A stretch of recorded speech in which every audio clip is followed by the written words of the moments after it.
नमस्कार दोस्तों, एनटीआर अड्डा पर आपका बहुत बहुत स्वागत है। आज हम नई सीरीज़ शुरू कर रहे हैं करंट जीके की। आज पहला दिन है हमारा, शुरू करते। हाल ही में संयुक्त राष्ट्र अंग्रेजी भाषा दिवस कब मनाया गया? तो ये मनाया गया अपना 23 अप्रैल को। इसी दिन संयुक्त राष्ट्र संघ के द्वारा ही स्पेनिश भाषा दिवस भी मनाया गया, इसी दिन 23 अप्रैल को ही। इसके अलावा यूनेस्को द्वारा विश्व पुस्तक एवं कॉपीराइट दिवस भी मनाया गया 23 अप्रैल को ही। यह तारीख पारंपरिक रूप से विलियम शेक्सपियर के जन्म एवं मृत्यु से संबंधित है। इस दिन ऐसा माना जाता है कि इसी दिन 23 अप्रैल को ही विलियम शेक्सपियर का जन्म हुआ था और उनकी मृत्यु हुई थी। इसीलिए ये दिवस 23 अप्रैल को मनाया जाता है, क्योंकि अंग्रेजी के प्रसिद्ध लेखक नाटककार हुए हैं विलियम शेक्सपियर। संयुक्त राष्ट्र संघ में आधिकारिक रूप से 6 भाषाएं हैं। संयुक्त राष्ट्र संघ के अंदर 6 भाषाएं हैं आधिकारिक रूप से जिनको मान्यता प्राप्त है। उनमें से अलग अलग उनके दिवस मनाए जाते हैं, तो बाकी अपन उसके बाद में इंग्लिश और स्पेनिश के अलावा बाकी वाले देख लेते हैं। अरबी भाषा दिवस मनाया जाता है 18 दिसंबर को। चीनी भाषा दिवस मनाया जाता है 20 अप्रैल को। रूसी भाषा दिवस मनाया जाता है 6 जून को। और फ्रेंच भाषा दिवस मनाया जाता है 20 मार्च को। इसके यूएनओ का फुल फॉर्म होता है यूनाइटेड नेशंस ऑर्गेनाइजेशन, संयुक्त राष्ट्र संघ। संयुक्त राष्ट्र संघ की स्थापना हुई थी 24 अक्टूबर 1945 में।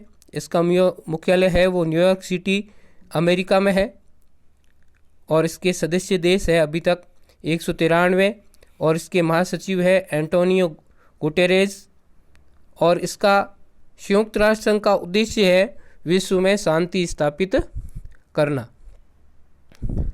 और यूनेस्को संयुक्त राष्ट्र का ही एक संगठन है और इसका संयुक्त राष्ट्र शैक्षिक, वैज्ञानिक एवं सांस्कृतिक संगठन है। United Nations educational, scientific and cultural organisation है। ये संयुक्त राष्ट्र संघ का एक संगठन के रूप में कार्य करता है संयुक्त राष्ट्र संघ का।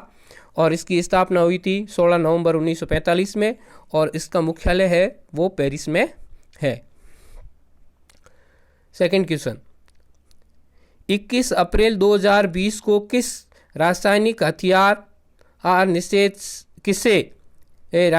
हथियार निषेध संगठन organisation for the prohibition of chemical weapons का बाह्य लेखा परीक्षक चुना गया? बाह्य लेखा परीक्षक किसे चुना गया है रासायनिक हथियार निषेध संगठन का? तो ये चुना गया है गिरीश चंद्र मुर्मू को। गिरीश चंद्र मुर्मू ये भारतीय है, इनको चुना गया है। यह वर्तमान में भारत के नियंत्रक एवं महालेखा परीक्षक कैग है, नियंत्रक एवं महालेखा परीक्षक है। अभी वर्तमान में गिरीश चंद्र मुर्मू है, वो भारत में नियंत्रक एवं महालेखा परीक्षक है। और भारतीय संविधान के अंदर नियंत्रक एवं महालेखा परीक्षक है वो अनुच्छेद 148 से लगा के 151 तक है और वो भाग 5 में है। संविधान में इसका उल्लेख है नियंत्रक एवं महालेखा परीक्षक का। तो नियंत्रक एवं महालेखा परीक्षक की नियुक्ति है वो करता है राष्ट्रपति द्वारा की जाती है। और ये क्या करता है, ये सरकारी खातों की ऑडिट करता है। मतलब जितने भी सरकारी खाते सरकार ने कहाँ कहाँ धन किस में लगाया उसकी सारी जांच है, वो काम है कैग का। इसके अलावा अपने ऑप्शन में एक आया था के वेणुगोपाल। तो के वेणुगोपाल भारत के महान्यायवादी है और इसका संविधान में उल्लेख है अनुच्छेद 76 के अंदर महान्यायवादी का उल्लेख है। और महान्यायवादी ही सरकार का सबसे बड़ा वकील होता है। ठीक है, भारत में अगर कोई सबसे बड़ा वकील है तो वो है के वेणुगोपाल।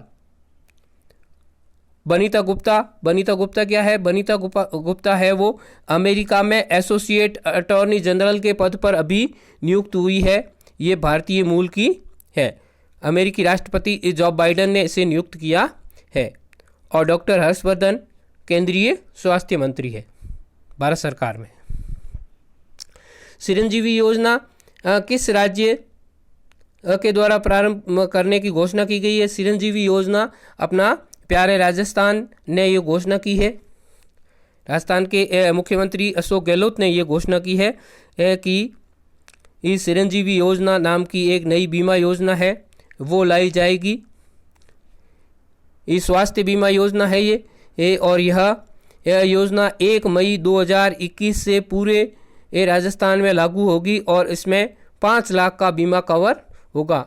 मतलब कोई भी आदमी अगर उस गंभीर बीमारी से पीड़ित हो जाता है तो उसे 5 लाख रुपए तक का इलाज है वो चुनिंदा हॉस्पिटल्स के अंदर उसका फ्री में किया जाएगा।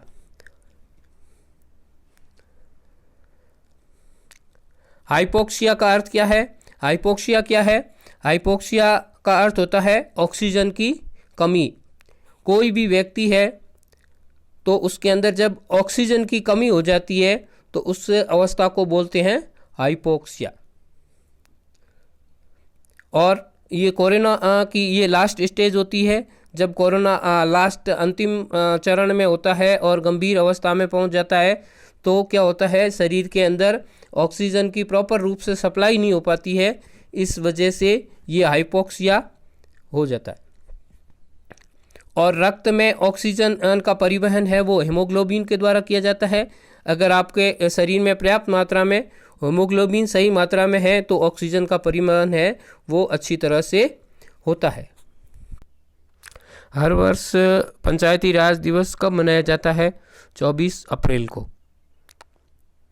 24 अप्रैल को पंचायती राज दिवस मनाया जाता है।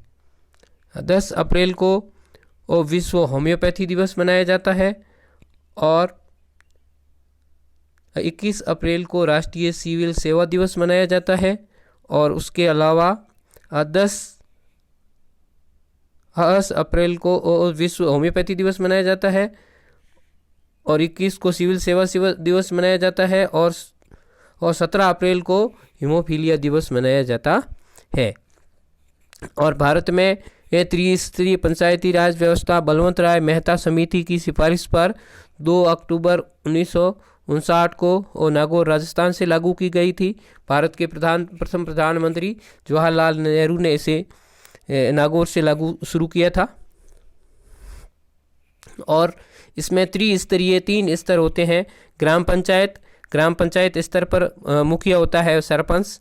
पंचायत समिति स्तर पर होता है प्रधान। और जिला परिषद स्तर पर होता है जिला प्रमुख। और इसमें आयु सीमा है वो रखी गई है। कोई भी व्यक्ति है अगर जिसने 21 वर्ष की उम्र पूर्ण कर ली है वो इस मतदान में इन प्रधान, सरपंच और जिला प्रमुख के लिए चुनाव लड़ने के लिए हकदार होगा।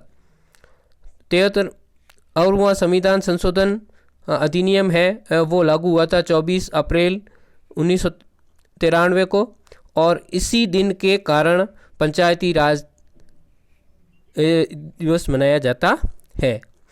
और भारत में स्थानीय स्वशासन का जनक है वो लॉर्ड रिपन को माना जाता है और ये अंग्रेज थे, इनको माना जाता है स्थानीय स्वशासन का जनक। अगर आपको मेरा ये प्रयास अच्छा लगा है तो मुझे प्रोत्साहित करें, मेरे चैनल को सब्सक्राइब करें और ये बनाई गई चीज़ें हैं इस मैटर को लाइक करें और इसे एक नोट्स के रूप में कॉपी में अच्छे से संभाल के और रखें तो इससे आपको फ़ायदा होने वाला है। आप मेरे चैनल को सब्सक्राइब करिए।